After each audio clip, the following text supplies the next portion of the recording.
Instituto Bíblico del Aire, capacitando para el servicio eficaz.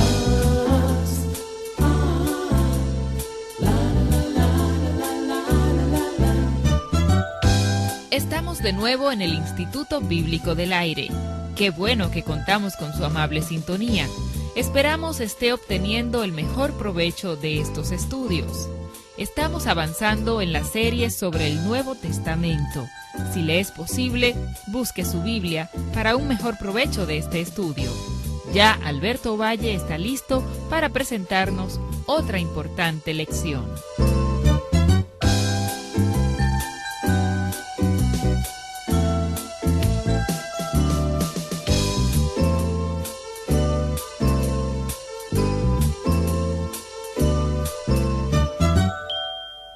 Un cordial saludo para usted, estudiante del Instituto Bíblico del Aire, mientras continuamos nuestro estudio en la primera carta de Pablo a Timoteo. Esta es la primera epístola de las llamadas pastorales del apóstol Pablo. Se cree que Pablo escribió su primera carta a Timoteo después que fue absuelto de su primer encarcelamiento en Roma. ¿Recuerda que él fue arrestado y mantenido en un arreglo de estar preso en casa? Leemos sobre esto en el último capítulo del libro de Hechos. Dice la tradición, y no sabemos si es confiable totalmente, que cuando Pablo finalmente fue a la corte delante de Nerón con el César, fue absuelto, y fue entonces a España. Él les dijo a los romanos en la carta que les envió que quería ir a España, sostenido por los romanos. Por eso estaba tan ansioso de llegar a Roma. La tradición dice que después que fue absuelto de la prisión, fue a España como misionero y regresó a Éfeso y luego a Troas, y fue entonces cuando Nerón, el emperador desquiciado, quemó a Roma y acusó a los cristianos por ello. Y Pablo es arrestado por segunda vez, y también Pedro. Miles de cristianos fueron arrestados y asesinados en ese tiempo. Se cree que Pablo escribió esta primera carta a Timoteo entre esos dos encarcelamientos. Quizás mientras él fue misionero en España o en Asia Menor, en algún momento, durante ese período, escribió esta carta. El propósito de la carta, como vimos al principio, en lo que es considerado el versículo clave, era que Timoteo supiera cómo la Iglesia de Dios, la cual es la columna y baluarte de la verdad, debe ser conducida. Pablo quería que Timoteo supiera cómo esa iglesia debía estar organizada, cómo se debía manejar esa iglesia. Especialmente quería enfatizar el carácter que los hombres debían tener para dirigir esa iglesia. Cuando usted entiende las instrucciones que hay en esta epístola pastoral, usted verá cómo es el plan de Dios. La iglesia debe ser la base, el fundamento, la columna de la cual sale la verdad, y los santos que se congregan en esa iglesia son perfeccionados para la obra de ese ministerio, según lo que nos dice Pablo en sus epístolas pastorales. Lo que él enfatiza es esto: si la iglesia va a ser la columna, la base de la cual sale la verdad, la iglesia debe tener patrones definidos para lo que llamamos hoy la membresía.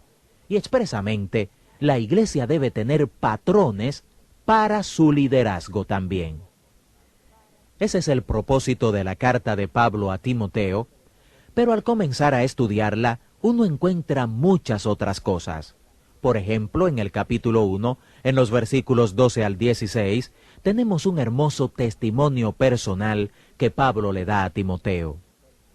Doy gracias al que me fortaleció, a Cristo Jesús nuestro Señor, porque me tuvo por fiel poniéndome en el ministerio, habiendo yo sido antes blasfemo, perseguidor e injuriador, mas fui recibido a misericordia, porque lo hice por ignorancia, en incredulidad. Pero la gracia de nuestro Señor fue más abundante con la fe y el amor que es en Cristo Jesús. Palabra fiel y digna de ser recibida por todos, que Cristo Jesús vino al mundo para salvar a los pecadores, de los cuales yo soy el primero. Pero por esto fui recibido a misericordia, para que Jesucristo mostrase en mí el primero toda su clemencia, para ejemplo de los que habrían de creer en él para vida eterna. Este corto párrafo en el capítulo 1, versículos 12 al 16, nos muestra algo que usted querrá buscar en todas las epístolas pastorales. Son llamados los dichos fieles del apóstol Pablo. Cuando Pablo le escribe a estos pastores, dice a veces, esta palabra es fiel y digna de ser recibida por todos. Lo que él quiere decir es que estoy listo para decir algo muy importante, Timoteo. Presta atención. Esto es lo que llamamos los dichos fieles de Pablo. Su primer dicho fiel es este, que Cristo vino al mundo para salvar a los pecadores, de los cuales yo soy el primero. Lo que él está diciendo aquí es, el Señor quería darle un ejemplo a los pecadores. Hay personas que piensan que son tan pecadores que ni aun Dios los puede amar. ¿Ha conocido usted a alguien así? Muchas veces piensan que Dios nunca ha oído hablar de sus pecados. Y lo que Pablo está diciendo es, oiga, cuando Jesucristo me salvó, salvó al peor pecador que haya existido porque yo mataba a los cristianos. Nadie ha cometido peor pecado que ese, y aún así fui salvo. Y Jesús me salvó, dice Pablo, el peor pecador que había, para que yo pudiera salir y decirle al peor pecador, Dios ya ha salvado al peor, también puede salvarte a ti. Hay un sentido en el cual es saludable para nosotros sentir, cuando somos salvados, que Dios salvó al peor de los pecadores. No es considerado humildad realmente, cuando usted lo entiende, ni siquiera es considerado ser pobre de espíritu, o tener una pobre imagen de sí mismo, o tener baja estima personal, o tener un complejo de inferioridad. Eso no es lo mismo que ser manso y pobre en espíritu. Esto es lo que significa ser manso y pobre de espíritu.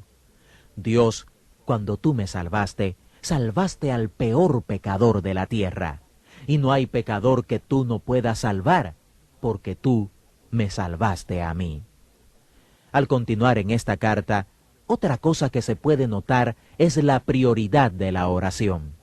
En el capítulo 2, versículos 1 al 4, Pablo le dice a Timoteo, exhorto ante todo a que se hagan rogativas, oraciones, peticiones y acciones de gracias por todos los hombres, por los reyes y por todos los que están en eminencia, para que vivamos quieta y reposadamente en toda piedad y honestidad, porque esto es bueno y agradable delante de Dios nuestro Salvador, el cual quiere que todos los hombres sean salvos y vengan al conocimiento de la verdad. Note esto, siempre que la Escritura dice, primero buscad el reino de Dios, está hablando de prioridades. Todos tenemos nuestras prioridades y en el programa de nuestras iglesias tenemos nuestras prioridades. ¿Cuál debe ser la prioridad del programa de nuestra iglesia? Según Pablo, la oración. Ante todo, a que se hagan rogativas, oraciones, peticiones y acciones de gracias por todos los hombres. Y nos dice por qué. Él dice, Dios quiere que todos los hombres sean salvos y lleguen al conocimiento de la verdad. Por esto es que debemos orar por todos los hombres. La experiencia de muchos pastores es que la reunión que más le cuesta a la gente para asistir es la reunión de oración. Si no hay estudio bíblico y cantos, la gente no le gusta ir solamente a orar. Y sin embargo, Pablo le dice a Timoteo, ante todo, la oración, Timoteo, oración. En eso es que la iglesia se debe ocupar, y es el tipo de oración específica que se podría llamar oración evangelística, oración por todos los hombres, porque Dios quiere que todos los hombres sean salvos. La iglesia es la columna, la iglesia es la base de la cual sale la verdad, de donde sale el evangelio. Ese evangelio tiene que salir con oración. Y tiene que salir con oración porque solo el Espíritu Santo puede convertir a las personas. Solo el Espíritu Santo puede hacer discípulos. Eso es lo que Pablo comparte con Timoteo cuando le escribe su primera carta pastoral. Así debe ser la iglesia y cuáles son las prioridades del programa de la iglesia.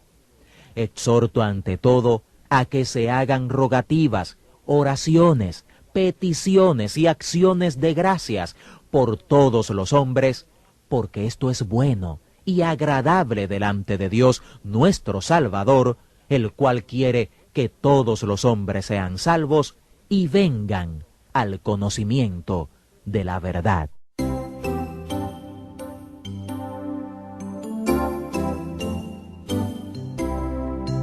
De esta forma concluimos otra importante clase del Instituto Bíblico del Aire. Esperamos que haya sido de gran edificación para usted. Si así ha sido, nos gustaría recibir noticias suyas. Le invitamos a escribirnos y contarnos en qué forma estos estudios le ayudan en su crecimiento espiritual. Al escribirnos, no olvide solicitar los materiales de estudio bíblico disponibles para esta serie sobre el Nuevo Testamento. Escríbanos al Instituto Bíblico del Aire, apartado 2805, Miami, Florida, 33265, Estados Unidos, o al correo electrónico iba@transmundial.org. Que Dios le bendiga. Hasta nuestra próxima clase. Instituto Bíblico del Aire, capacitando para el servicio eficaz.